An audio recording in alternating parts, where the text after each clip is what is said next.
أشهد أن لا إله إلا الله وحده لا شريك له وأشهد أن محمدا عبده ورسوله أما بعد فأعوذ بالله من الشيطان الرجيم بسم الله الرحمن الرحيم الحمد لله رب العالمين الرحمن الرحيم مالك يوم الدين إياك نعبد وإياك نستعين اهدنا الصراط المستقيم صراط الذين أنعمت عليهم صراط الذين أنعمت عليهم غير المغضوب عليهم ولا الضالين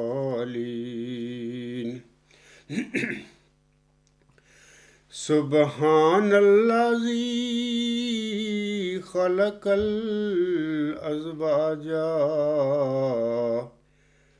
كلها مما تنبت الأرض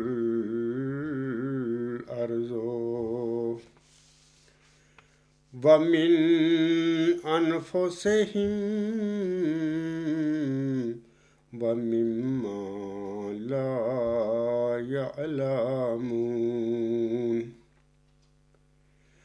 وآيات لهم الليل نسلخ منه النهار فإذا هم مظلمون والشمس تجري لمستقر لها ذلك تقدير العزيز العليم والقمر قدرناه منازل حتى عاد كالأرجون القديم لا الشمس ينبغي لها أن تدرك القمر بل الليل سابق النهار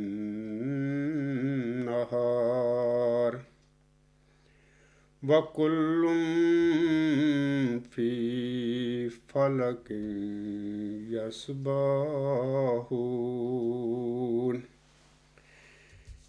یہ سورۃ یاسین کی آیت 37 سے 41 تک 5 آیات ابھی میں نے تلاوت کی ہیں۔ ان آیات میں اللہ تعالیٰ فرماتا ہے، پاک ہے وہ جس نے سب کے سب جوڑے پیدا کیے، اس میں سے جو زمین اگاتی ہے اور خود ان کے نفوذ سے بھی، اور ان اشیاء میں سے بھی جن کو وہ جانتے نہیں، اور ان کے لیے رات بھی ایک نشان ہے جس سے ہم دن کو کھینچ نکالتے ہیں تو وہ اچانک اندھیرے میں رہ جاتے ہیں، اور سورج اپنے مقررہ راستہ پر رواں دواں ہے۔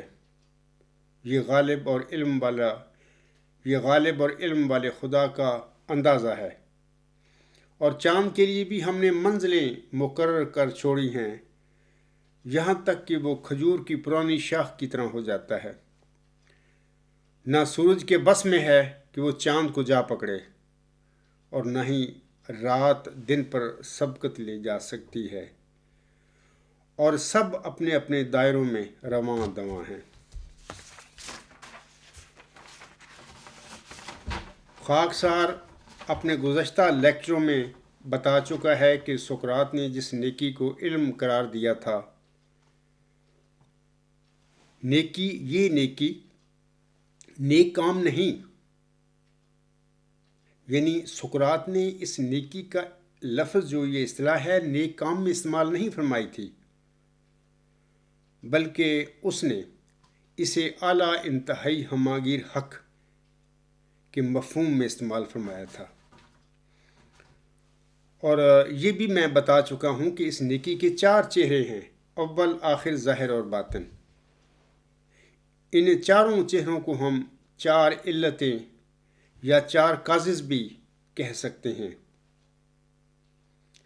خاکسار مظاہر کے متعلق بھی بتا چکا ہے کہ یہ نیکی یعنی اعلیٰ انتہائی ہماگیر حق کے ہی ظہور ہیں یا عکس ہیں یا ایکسپریشن ہیں۔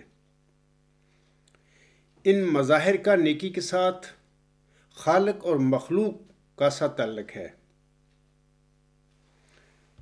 آج خاکسار کے لیکچر نمبر 126 کا موضوع زمان، مکان اور نیکی ہے۔ خاکسار آج اپنے لیکچر میں زمان اور مکان کی ماہیت پر روشنی ڈالنے کی کوشش کرے گا، اور یہ بھی بتانے کی کوشش کرے گا کہ زمان اور مکان کا نیکی کے ساتھ کیا تعلق ہے۔ سامعین کرام، زمان اور مکان نے ہمیشہ انسانی ذہنوں کو اپنی طرف متوجہ کیا ہے، اور اس کی زیادہ تر وجہ یہ ہے کہ زمان اور مکان کو سمجھے بغیر ہماری کائنات کی تشریح اور ہمارا کائنات کا فہم نامکمل رہتا ہے۔ بالعموم زمان یعنی ٹائم کے حوالے سے ہم سمجھتے ہیں کہ دن، گھنٹہ اور منٹس وغیرہ ہی ٹائم ہے۔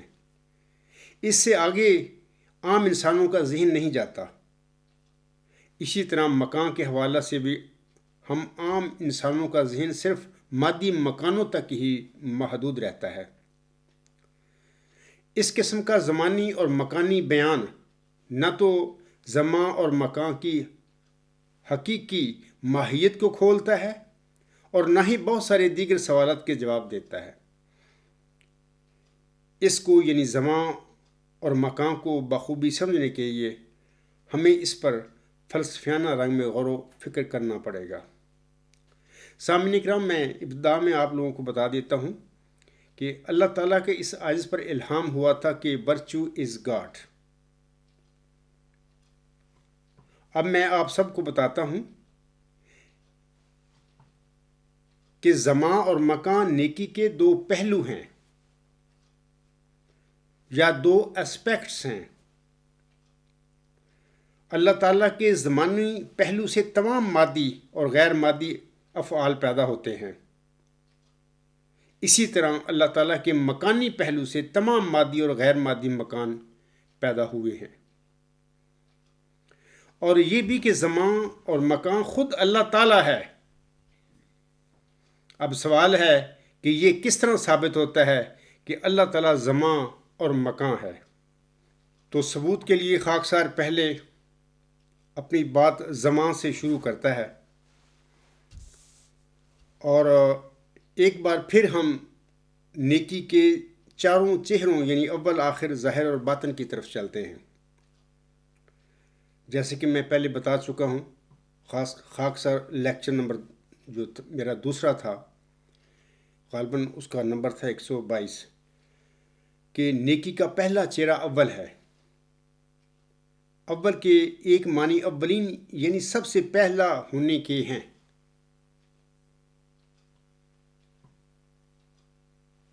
انہی معنی کے ساتھ یعنی اول کے انہی معنی کے ساتھ یعنی پہلا ہونے کے جو اس کے معنی ہیں انہی معنی کے ساتھ ساتھ اسی لفظ یعنی اول کے ایک اور مخفی معنی بھی اس کے اندر پوشیدہ ہیں، یعنی اول کے اندر پوشیدہ ہیں.